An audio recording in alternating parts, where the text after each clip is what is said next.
Dans ce laboratoire, nous allons vérifier l'effet de la température et la perméabilité de la membrane cellulaire sur la diffusion au travers un tube à dialyse, soit une membrane semi-perméable. Afin de préparer les tubes à dialyse, on prend un tube à dialyse sec et on le place dans l'eau. Ceci va humidifier le tissu et à ce moment-là, on peut le sortir et le morceau plat va devenir un tube. On peut alors attacher un bout de ficelle à une extrémité et placer de l'amidon à l'intérieur du tube pour créer un tube plein d'amidon.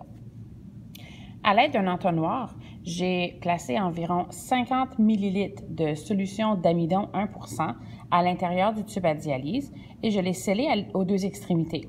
Donc, je vais placer un des tubes à dialyse dans le premier bécher avec de l'eau à la température de la pièce, alors que l'autre, je vais le placer dans le bécher 2, celui qui va être chauffé.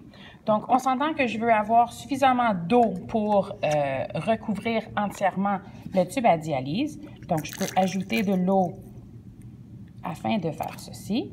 Et pour le bécher 2, je vais le chauffer à une température d'environ 70 degrés Celsius pour une durée de 10 à 15 minutes. Donc, je vais placer mon eau et je vais ensuite placer ce bécher sur une plaque chauffante. Que je vais faire chauffer pendant 10 à 15 minutes.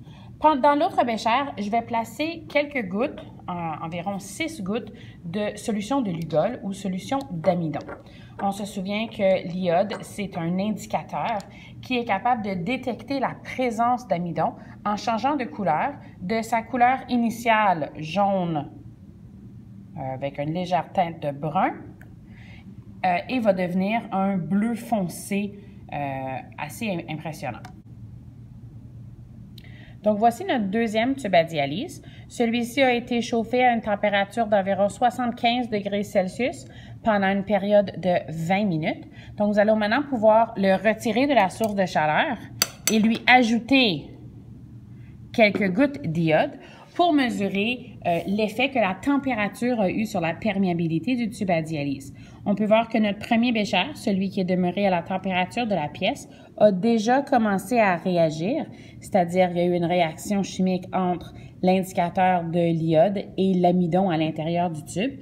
Et nous allons voir qu'est-ce qu'on va observer dans le deuxième bécher, celui qui a été soumis à l'augmentation de température.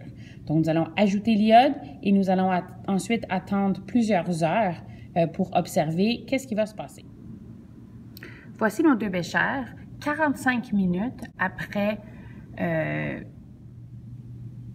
Donc, voici à nouveau nos deux béchers. On se souvient que bécher 1 a été laissé à la température de la pièce, alors que bécher 2 fut chauffé à une température d'environ 75 à 80 degrés Celsius pendant 20 minutes. Donc, si on regarde le tube à dialyse du bécher 1, on peut voir que le tube à dialyse comme tel est maintenant complètement bleu foncé, alors que le liquide à l'intérieur du bécher est parfaitement translucide.